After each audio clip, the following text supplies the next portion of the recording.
স্মরণ করেন, কোরআনের কোথাও বলা হয় নাই, কোনো নবীর জন্য বলা হয় নাই যে আপনি তার আদর্শ যদি মানেন তাহলে আপনার জীবনের গুনাহ মাফ। কিন্তু আমার রাসূল এমন একজন নবী, আমার রাসূল এমন একজন মানুষ ছিলেন যে ব্যক্তি জন্মের পর থেকে নিয়ে মৃত্যুর পূর্ব মুহূর্তে পর্যন্ত যা কিছু বলেছে তা পরিপূর্ণভাবে করেছে, একটি কথার মধ্যে বিকৃতি করে নাই। যার কারণে নবীজির চাচা আবু জেহেল, যিনি তার জানের দুশমন শত্রু হওয়ার পরেও তিনি নিজে নবীজিকে আল আমিন নামের উপাধি দিয়েছে। বলেন সুবহানাল্লাহ। তো এইটা হচ্ছে চরিত্র। এই 5 নাম্বার 6 নাম্বার যেটা আপনাদেরকে বললাম, বিশ্ব নবীর আদর্শ আমাদের মধ্যে ধারণ করতে হবে। আল্লাহ তাআলা কোরআনের মধ্যে বলে দেন, ওয়া ইন্নাকা লাআলা খুলুকিন আযীম। হে রাসূল, আমি আপনাকে এই পৃথিবীর মধ্যে সমস্ত উত্তম আর শ্রেষ্ঠ চরিত্র দান করেছি। বলেন সুবহানাল্লাহ। চরিত্র হচ্ছে 3 প্রকার: খুলুকে হাসান, খুলুকে কারিম আর খুলুকে আজিম। এই 3 প্রকার চরিত্র বাংলাদেশের মধ্যে রয়েছে, কিন্তু আমার নবীর চরিত্র ছিল হচ্ছে এমন। খুলুকে আজিম, কেউ যদি আমাকে আঘাত করে, ওই আঘাতের প্রতি উত্তরে আমি তাকে আঘাত করলাম না, তাকে আমি মাফ তো করে দিলাম, বরঞ্চ তাকে মাফ করে দিয়ে তার সাথে মুসাফা করে তাকে আরো হাদিয়া দিয়ে দিলাম। এটা হচ্ছে আমার নবীর চরিত্র। আরেকটা আছে, আমার চরিত্র হবে খুলুকে কারিম। যেই চরিত্রটা হচ্ছে কেউ যদি আমাকে গালি দেয় বা মার দেয়, তাহলে আমি তাকে গালিও দিব না, মারও দিব না, ক্ষমা করে দিব। এইটা হচ্ছে খুলুকে কারিম। আর খুলুকে আহসান হচ্ছে খুলুকে হাসান, যেটা হচ্ছে কেউ যদি আমাকে গালি দেয় তাহলে আমিও তাকে ততটুকু গালি দিব। যেই ব্যক্তি আমাকে যতটুকু আঘাত দিয়েছে ততটুকু আমি তাকে আঘাত দিতে পারবো। এইটা হচ্ছে আমার দুনিয়ার মধ্যে, আমার শরীয়তের মধ্যে আল্লাহ তাআলা অনুমতি দিয়ে দিয়েছেন। তোমরা যতটুকু তোমাদেরকে আঘাত করা হবে, আল্লাহ তাআলা কোরআনের মধ্যে দিয়েছেন, কুতিবা আলাইকুমুল কিসাসু, তোমাদের জন্য কিসাসকে ফরজ করা হয়েছে। কিসাস কি জিনিস? যে ব্যক্তি আমাকে যতটুকু আঘাত করবে সেই ব্যক্তিকে আমি ততটুকু আঘাত করতে পারবো, এটার নাম হচ্ছে কিসাস। আমাকে একজন অন্যায় করবে আর আমি শুধু বসে বসে দেখব, ইসলাম এইটা সমর্থন করে না। ইসলাম বলে তোমার প্রতি যে যতটুকু জুলুম করেছে তুমিও তার প্রতি ততটুকু কঠোর হও। কথা বলেন ঠিক কিনা? তো 7 নম্বরে, ওই কিয়ামতের ময়দানে ওই সমস্ত মানুষেরা আফসোস করবে যারা হচ্ছে যে আল্লাহর রাসূল আর আল্লাহকে যারা আদর্শ হিসেবে না মানবে। তারপরে আপনি আসেন, যে নেতাগুলোর আমরা যাদের চামচামি করেছি, আল্লাহ তাআলা আমাদেরকে এই যৌবন্য দিয়েছেন, এই তারুণ্যতা দিয়েছে কারো চামচামি করার জন্য নয়, কারো গোলামি করার জন্য নয়, একমাত্র যার গোলামি আর চামচামি আমরা করব, নামটি তার জোরে বলেন তিনি কে? একমাত্র আল্লাহর গোলামি করতে হবে। একমাত্র আল্লাহর গোলামি যদি করি তাহলে আমরা কামিয়াব। আর যারা দুনিয়ার মধ্যে যে সমস্ত নেতারা আমাদের বলছে তোমরা এইটা করো ওইটা করো, অমুককে রাজাকার বলো, অমুক হুজুরকে জেলের মধ্যে বন্দি করো রে, ওই দিন আমরা নেতাদেরকে বলবো না না না। ভণ্ড নেতা আর কর্মী যখন সামনাসামনি হবে, তারপর কর্মীরা নেতাদেরকে আটকিয়ে মানববন্ধন করে বলবে তোদেরকে আমরা দুনিয়ার মধ্যে অনুসরণ করেছি। এই বিষয়ে আল্লাহ তাআলা কোরআনের মধ্যে 14 নম্বর সূরা ইব্রাহিমের মধ্যে আল্লাহ তাআলা জানায় দেয়, ফাকালা দুআফাউ লিল্লাযিনা ইসতাকবারু ইন্না কুন্না লাকুম ফাহাল আনতুম মুগনুন ইন আন্না মিন আযাবিল্লাহি মিন শাই। তখন কর্মীরা নেতাদেরকে বলবে তোমরা দুনিয়ার মধ্যে আমাদের নেতা ছিলা, তোমাদের চামচামি আমরা করেছি, তোমাদের কথাগুলোকে আমরা শুনেছি, আজকে কি তোমরা আমাদের কোনো সহযোগিতা করবা? আজকে কি তোমরা আমাদেরকে সহযোগিতা করতে পারবা? দুনিয়ার মধ্যে তো আমাকে কেউ যদি আটক করেছে, বলেছো আমি অমুক ওসির লোক, আমি অমুক নেতার লোক, এই চামচামি করে ছাড় পেয়েছি, কিন্তু তুমি কি আজকে আল্লাহর আযাব থেকে আমাদেরকে বাঁচাইতে পারবা? ওই সময় চামচা নেতা বলবে যে না না, আসলে শোন শোন শোন, আসল কথা শোন, এখানে বেশি চিল্লাচিল্লি করিস না। নেতা ওখানেও আপনার উপরে দাপট নিয়ে কথা বলবে আর বলবে ক্বালু লাউ হাদানাল্লাহু লাহাদাইনাকুম। নেতা বলবে আল্লাহ যদি আমাদেরকে হেদায়েত দিত তাহলে আমরাও তোদেরকে হেদায়েতের পথে নিয়ে আসতাম। এখন তারা আফসোস করে কর্মীরা বলবেন ক্বালু সাওয়াউন আলাইনা আজজিনা আও সাবারনা মা লানা মিন মাহিস। আজকে আমরা ধৈর্য ধারণ করি আর ধৈর্য ধারণ না করি, আজকে আমরা নেতা আর চামচা দুইজনের শাস্তি সমান। এমন সময় কর্মীরা বলবেন না না, আমরা এটা মানতে পারি না আল্লাহ, তোমাদের কাছে আমাদের দুইটি আপত্তি। এক নাম্বার আপত্তি হচ্ছে এরা হচ্ছে প্রত্যেককে এদেরকে আমাদের সামনে দেন, আর দ্বিতীয় নাম্বার আমাদের নেতাদেরকে আপনি ডবল শাস্তি দিয়ে দেন। রব্বানা ইন্না আতা'না সাদাতানা ওয়া কুবারানা ফাআদাল্লুস সাবিলা। এই সমস্ত নেতারা আমাদেরকে পথভ্রষ্ট করেছে, এই সমস্ত নেতারা আমাদেরকে বিভ্রান্তি গুমরাহের মধ্যে ফেলেছে, এদেরকে ছাড়া আমরা কখনো তাদেরকে আমরা ক্ষমা করতে পারবো না। এই কথা বলার পরে আল্লাহ তাআলা বলবেন তোমরা কি চাও, তাহলে তোমরা আমাকে ভালোভাবে বলে দাও তোমরা কি চাও। এই সময় নেতারা বলবে রব্বানা আতাইনাহুম দি'ফাইনি মিনাল আযাব ওয়া লা'নাহুম লা'নান কাবীরা। বলবে রব্বানা আতিহুম দি'ফান আযাবা, হে আমাদের প্রতিপালক তাদেরকে আপনারা ডবল শাস্তি দেন। দুনিয়ার মধ্যে তাদের সামসামি করার কারণে আমাদের যে কষ্টগুলো হয়েছে, যে সমস্যাগুলো সম্মুখীনগুলো হয়েছি, আজকে আমরা দুনিয়ার মধ্যে নাকি যারা কষ্ট করলাম আখিরাতেও নাকি আমরা তারা কষ্ট করব। না না না আল্লাহ, এটা আমরা মেনে নিতে পারি না, তাদেরকে ডবল শাস্তি দিতে হবে।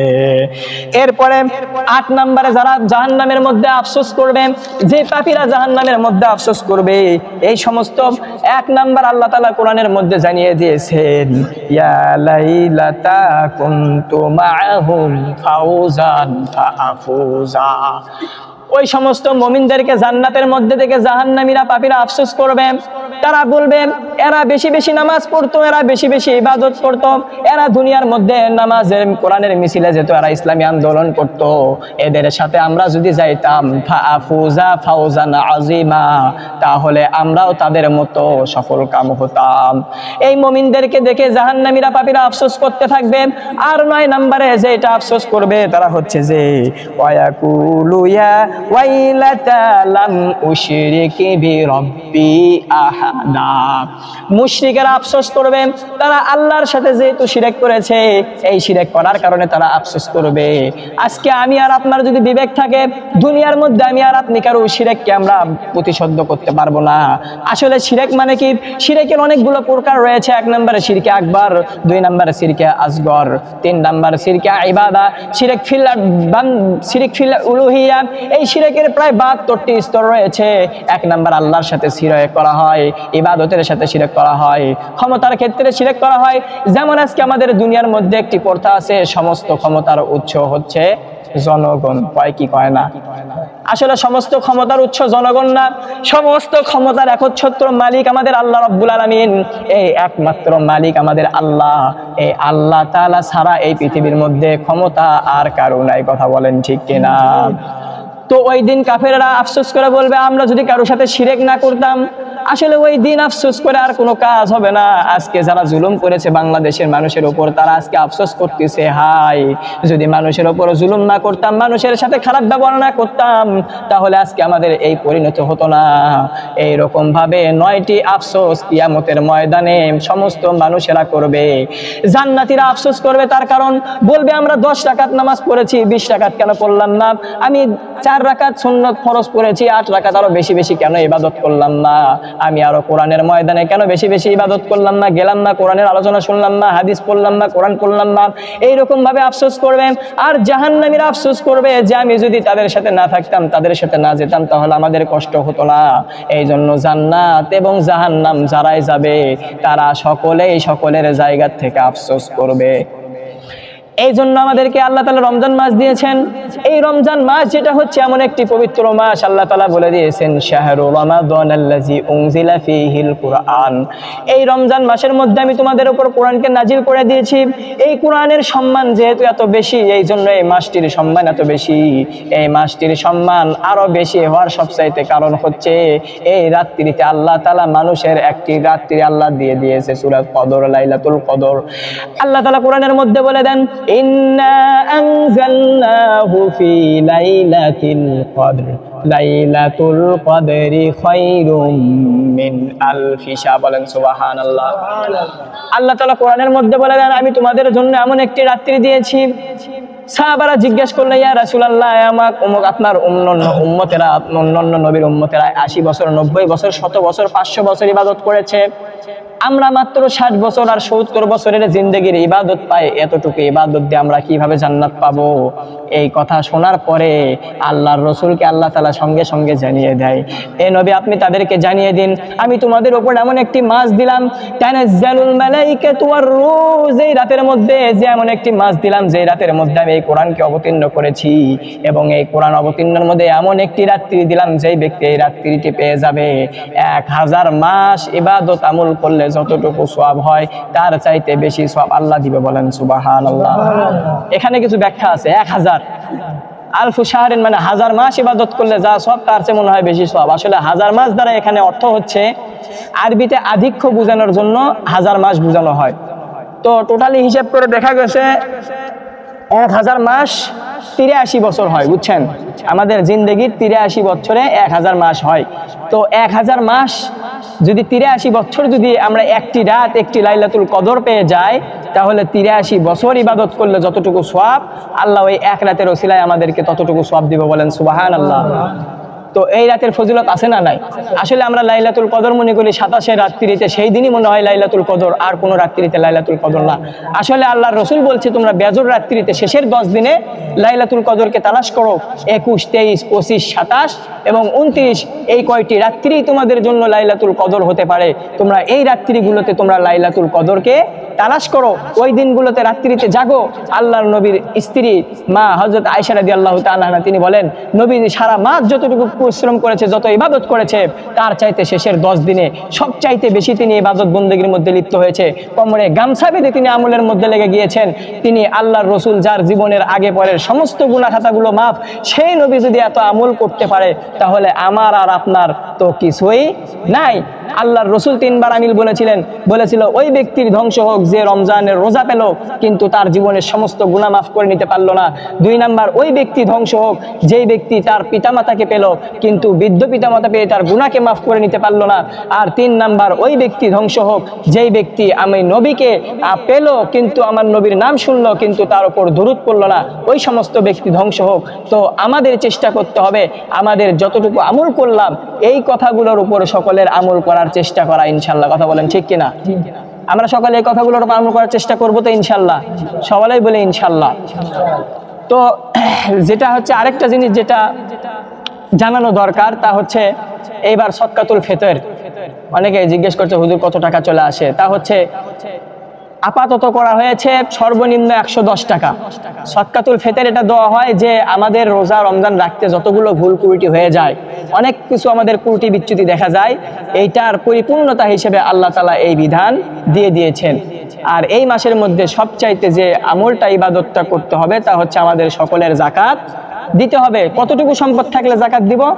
যাকাত দিতে হবে হচ্ছে 7.5 ভরি স্বর্ণ বা 52.5 তোলা রূপা, অর্থাৎ 7.5 ভরি স্বর্ণের দাম বাংলাদেশে প্রায় 12 লক্ষ টাকা। 12 লক্ষ টাকা যদি আপনার কাছে থাকে তাহলে মনে করবেন আপনার উপর যাকাত ফরজ।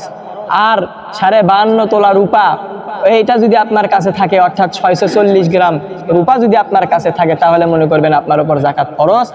আর তাছাড়া আপনার যদি আরো বাহ্যিকভাবে 1 লক্ষ 2 লক্ষ 3 লক্ষ টাকা জোগানো থাকে, অ্যাকাউন্টে থাকে, 1 বছর পার হয়ে যায়, তাহলে সেখান থেকে 1 লক্ষ টাকার মধ্যে 2,500 টাকা আপনাকে যাকাত দিতে হবে, অর্থাৎ 40 ভাগের 1 ভাগ।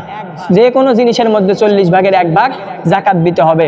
তবে দানের বিষয়টা আলাদা। দান আপনি যে কোনো সময় যেভাবে যখন ইচ্ছা করতে পারেন, দানের জন্য কোনো বাধা বিপত্তি নাই। কিন্তু যাকাত এটা হচ্ছে আপনার নিসাব পরিমাণ সম্পদ যদি থাকে তাহলে আপনার উপর যাকাত দিতে হবে, নতবা সকলের জন্য যাকাত ফরজ নয়। কিন্তু বাংলাদেশে যদি সমস্ত মানুষগুলো যাকাত দিত, প্রতিটা মানুষ যদি যাকাত ঠিকঠাক মতো আদায় করে দিত, আল্লাহর কসম বাংলাদেশটা সিঙ্গাপুর হয়ে যেত। 2 থেকে 3 বছরও আমাদের লাগতো না। কথা বলেন ঠিক কিনা? আজকে ঢাকার মধ্যে এমনও ধনী সম্পদশালী ব্যক্তি আছে যিনি একাই 5,000 কোটি টাকার সম্পদ, যিনি একাই 20,000 কোটি টাকার সম্পদ, যিনি চাইলে পুরো ঢাকার লিল্লা বোর্ডিং এর মাদ্রাসাগুলোর অর্থ তিনি একাই দিতে পারেন। কিন্তু আজকে আমরা কেউ সম্পদগুলো ঠিকঠাক মতো আদায় করি না। আমার দোকানে যদি 1 বছরের মাল থাকে 5 লক্ষ 10 লক্ষ টাকার, সেই জিনিস থেকেও আমার যাকাত দিতে হবে।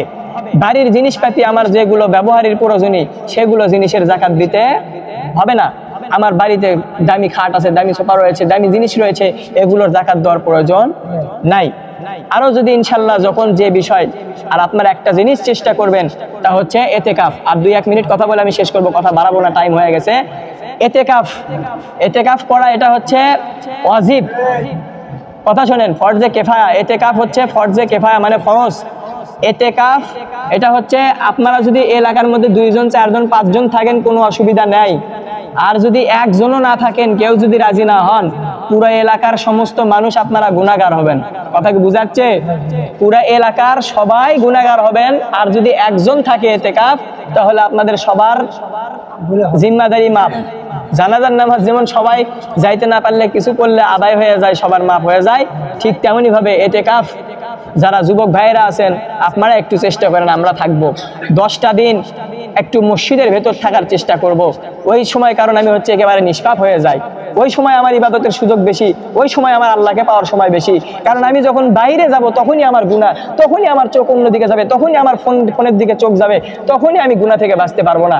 এই জন্য এতেকাফ শেষের 10 দিনে যদি আমরা কেউ থাকি, আমরা মসজিদে থাকার চেষ্টা করব। মসজিদে যদি বাথরুম হয় মসজিদে বাথরুম করতে হবে, আর যদি বাইরে থাকে এখান থেকে ওইটুক এই এরিয়ার বাইরে আমরা এতেকাফ থেকে যেতে পারবো না। কথা কি বুঝিচ্ছেন? আমার এই মসজিদ এতটুকুর মধ্যে সর্বোচ্চ দেই 5 পর্যন্ত আমি আসতে পারবো, এখান থেকে দেই কাঁঠাল গাছ বা ডাব গাছ আমি পার হয়ে যেতে পারবো না। যদি আমি যাই কোনো প্রয়োজন ছাড়া, যে না জমিটা দেখে আসি বা এটা করে আসি, একটু কাজ করে আসি, একটু বাড়ির কি অবস্থা দেখে আসি, এই চিন্তা যদি করি তাহলে আমাদের এতেকাফ হবে না, ভেঙে যাবে। সাবধান, আপনি এতেকাফ করবেন, করলে ভালো মতো একদম এইভাবে ইনশাল্লাহ আমরা নিয়ত করি। এটা তো 2য় সপ্তাহ 21শে রমজান থেকে, যদিও আপনাদেরকে সতর্ক একটু আগাম বার্তা দিলে ভালো, একটু প্রস্তুতি নেওয়া হয়। তাছাড়া আমি 18 রমজানে 19 রমজানে ধাম করে বললাম, এতে কষ্ট হয়ে যাবে, ঠিক কিনা? তো যাই হোক, আপনারা সকলেই এই যে আমাদের মসজিদের কাজ মোটামুটি আলহামদুলিল্লাহ